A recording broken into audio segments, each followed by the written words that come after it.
Көлеңке бұл дене жарық көзінен келетін жарыққа бөгет жасағанда пайда болатын қараңғылықтың күйі. Бөгет жарықтың бетке жетуіне кедергі жасайды. Соның себебінен көлеңке пайда болады. Мөлдір емес денелердің ғана көлеңкесі болады. Себебі жарық мөлдір денелерден өтіп кетеді. Көлеңке жарық көзінен қарама-қарсы жақта пайда болады. Егер жарық көзі бөгет жасаушы денеден аз болса, онда қараңғы көлеңке басым болады. Аспан денелері сияқты үлкен өлшемді денелердің әсерінен пайда болған көлеңкелер толық көлеңке, умбра, және шала көлеңке, пенумбра болып бөлінеді. Умбра немесе толық көлеңке бұл көлеңкенің ортасында орналасқан неғұрлым қараңғы бөлігі. Оның қараңғы болу себебі бетке бағытталған жарыққа дене толық бөгет жасайды.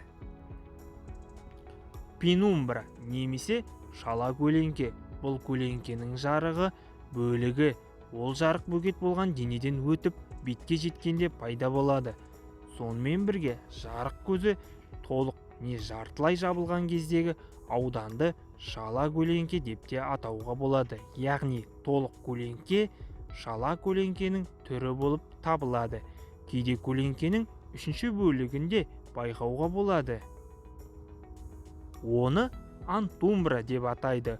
Бұл бөгет жасайтын дене жарық көзінің центрінде орналасқан сияқты болып көрінетін аудан. Егер жарық жолына бөгет жасайтын денені жарық көзіне жақындатсақ, онда шала көлеңкенің ауданында оның нақты өлшемін көруге болады. Бір күн ішінде көлеңкенің ұзындығы және орналасуы өзгеріп отырады. Күн сағаттарында жерге түсірілген көлеңкенің ұзындығының өзгеру қасиеті алынды. Ол күннің көтерілу бұрышының котангенсіне тура пропорционал болады. Соған сәйкес таң сәріде және күн батар кезде өте ұзын көлеңке алынады.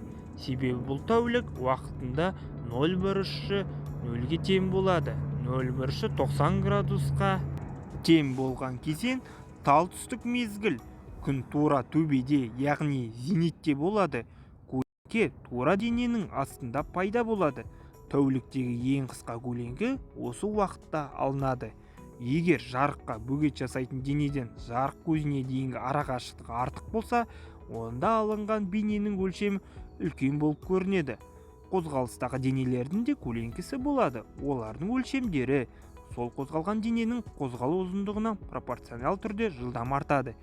Егер жарық жолына бөгет жасаушы дене мен тікелей жарық көзіне дейінгі арақашықтық аз болса, дененің өлшемі және қозғалыс жылдамдығы артады. Үлкен арақашықтықтан бетке түсірілген көлеңке көлеңкенің шекарасының арасындағы арақашықтық туралы мәлімет бермейді. Бұл көлеңкенің нүктелерінің арасында ешқандай өзара байланыс жоқ екенін көрсетеді. Бұл жағдайда жарықтың әсері немесе шағылуы есепке алынбайды.